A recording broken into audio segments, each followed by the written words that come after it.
Hey guys, Jake from Aussie Reptilez here, and today we're going to be talking about blue-tongue lizards. We're going to be doing some fun facts, information, everything like that, just the basics on blue-tongue lizards. Let's start here. What we have here is just your classic Vic Easton. So this is not necessarily a Vic, but what sort of our ones wild to our area sort of look like. So quite dark, nice solid eye banding on the eyes, dark colors all around. So you can see there, pretty dark colors. So in Victoria, our weather's pretty atrocious half the time. It goes from cold to warm. Now these animals here in Victoria have quite dark banding and darker colors to, I guess, absorb a little bit more heat, a little bit faster than some other animals. That way those black bands absorb some nice heat on the cold days, and then they can go back off to hiding. Now, with blue-tongue lizards, there's 6 different species of blue-tongue lizards, 7 if you include shinglebacks, which I'll show you a few of them today. And for the species that I don't currently own yet, we'll do some overlay footage as well so you can see what they look like.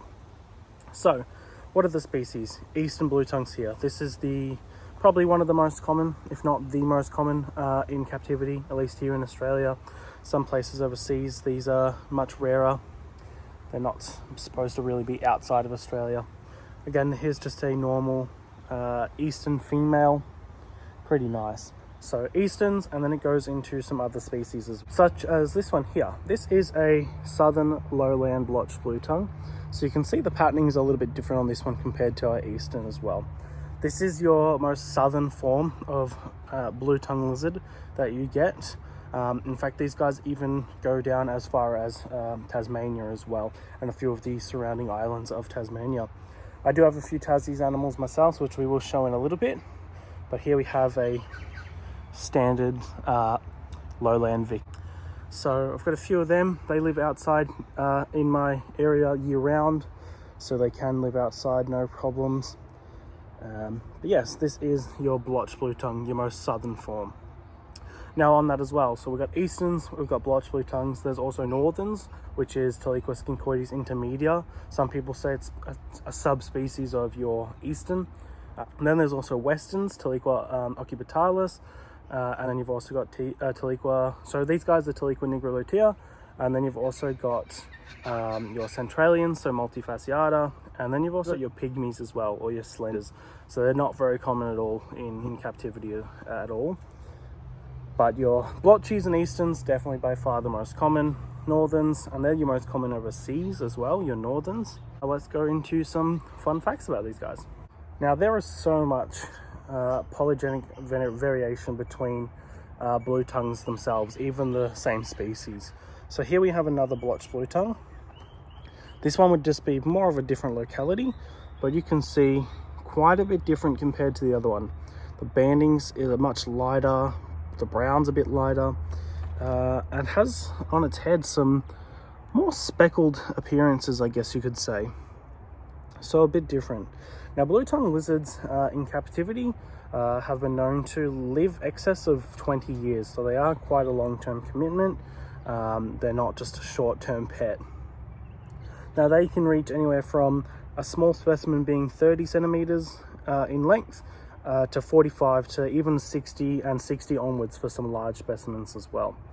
So here's another, I guess, locality or different variation of blotched blue tongue, and we'll go check out a couple more now as well. So here we have a Tasmanian locality animal. You can see again, so it's a blotched blue tongue. This is the far most southern form of blue tongue in the world.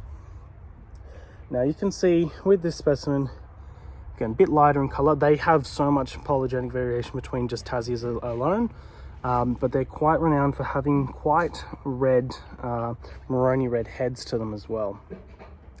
So that's this little dude here.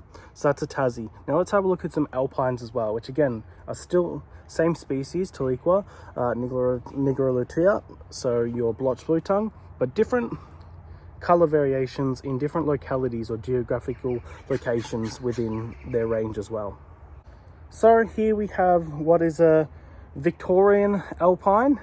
So these are from our higher mountains in Victoria, or our closest range to the mountains. So again, still the blotched blue tongue, but you can see a much different color and pattern to your normal lowlands, which I showed you earlier. These guys have more black to them, more of a solid black color, which again, because they are found in areas where sometimes it even snows, they need to be darker in color to absorb more heat, so they can get their warmth even on cold days and then go back to hiding as well. They usually have a little bit more speckling to them as well. I guess a little bit more, yes, head speckles and different colors too. So again, this is a Victorian alpine, and now we'll show you a New South Wales alpine. This girl here, she's a New South Wales locality alpine blotched blue tongue. Pretty similar to the previous one. They tend to have a little bit more blue to the sides of them and a little bit more yellow. There's some really nice specimens out there that have some really solid orange patterning to them, which we'll pop in a photo now. But for this girl here, again, New South Wales, you can see quite a lot of dark patterning, which is absolutely essential for these animals that live in the snowy regions to absorb some heat on some really cold days to make sure they function. Because obviously reptiles, including your blue-tongued lizards, are ectothermic, so rely on external heat sources to be able to function. Now, what is the diet of a blue-tongued lizard? Now, blue-tongued lizards are going to primarily eat, well, they're omnivores, but they're going to primarily eat snails and vegetation. So snails are their absolute favorite snack, and then daisies, grasses, and all that sort of stuff as well. Heck, they've even been known to sometimes steal some cat food out of a cat's bowl or a dog's bowl as well. So they are pretty much sort of opportunist eaters as well. I'm sure they'd take a little bit of roadkill meat if they were given the opportunity as well.